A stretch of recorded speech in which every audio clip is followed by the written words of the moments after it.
brought to you by V-Guard.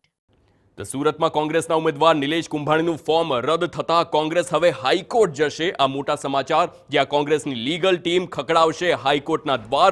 Gujarat હાઈકોર્ટમાં election petition થઈ શકે છે દાખલ। ઇલેક્શન પિટિશનનો ડ્રાફ્ટ તૈયાર કરવા હવે સૂચના આપી દેવામાં આવી છે।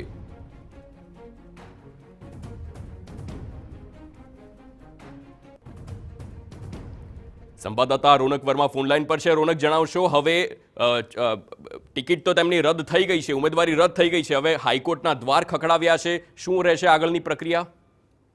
જી બિલકુલ થી ગઈકાલે સાંજથી જે પ્રકારે સુરતના કોંગ્રેસ ઉમેદવાર નિલેશ કુંભાણી અને તેમના જે ફોર્મ વિશેની જે અટકળો છે તે ચાલી રહી છે, તે તમામની વચ્ચે તેમના ટેકેદારો ઉપર પણ અનેક સવાલ ઉભા થતા ગઈકાલ સાંજથી તેમના દ્વારા ગુજરાત હાઈકોર્ટમાં પહોંચવાની જે વાત છે તે કરવામાં આવી હતી। જ્યારે આજે થોડીવાર પહેલા જે પ્રકારે જે ચૂંટણી અધિકારી છે તેમના દ્વારા તેમનું ફોર્મ છે તે રદ કરી દેવામાં આવ્યું છે અને આ ફોર્મ રદ કરતા હવે જે હાઈકોર્ટમાં તો હજુ પણ તેઓ જશે, પરંતુ કંઈક જુદી પ્રકારે તેઓ જવાની જે વિચારણા છે તેઓ કરી રહ્યા છે।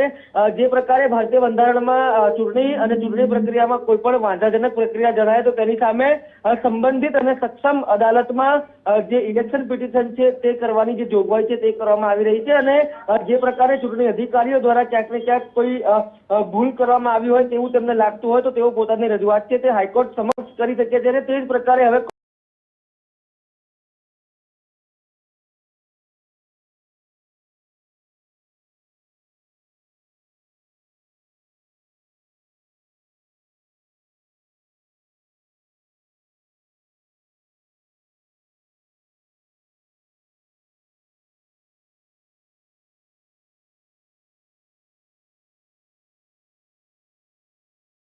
કોંગ્રેસ પક્ષ છે તે આગળ વધી રહ્યો છે। વકીલ BM માંગુકિયા છે, તેઓ જે ડ્રાફ્ટ છે તે તૈયાર કરવા માટે સૂચના આપી દેવામાં આવી છે અને આ સાંજ સુધી જે હાઈકોર્ટની રજિસ્ટ્રીમાં આ ઇલેક્શન પિટિશન છે જેમાં નિલેશ કુંભાણી સાથે છેલ્લા 24 કલાકમાં જે ઘટનાક્રમ રહ્યો છે, જે પ્રકારે આક્ષેપ અને પ્રત્યાક્ષેપ થયા છે તે તમામ બાબતોને ટાંકવામાં આવશે અને ઇલેક્શન પિટિશનમાં યોગ્ય રજૂઆતો કરીને તાત્કાલિક સુનાવણીની માંગ પણ કરવામાં આવશે। મહત્વનું છે કે હવે રાજવાડી છે જ્યારે આ ઇલેક્શન પિટિશન છે તે હાઈકોર્ટમાં દાખલ કરવામાં આવે છે અને જ્યારે આ ઇલેક્શન પિટિશન રજિસ્ટ્રીમાં ફાઇલ થશે ત્યારબાદ તેઓ દ્વારા તાત્કાલિક સુનાવણીની માંગ હાઈકોર્ટ સમક્ષ કરવામાં આવશે। બિલકુલ રોનક, સમગ્ર માહિતી બદલ આભાર।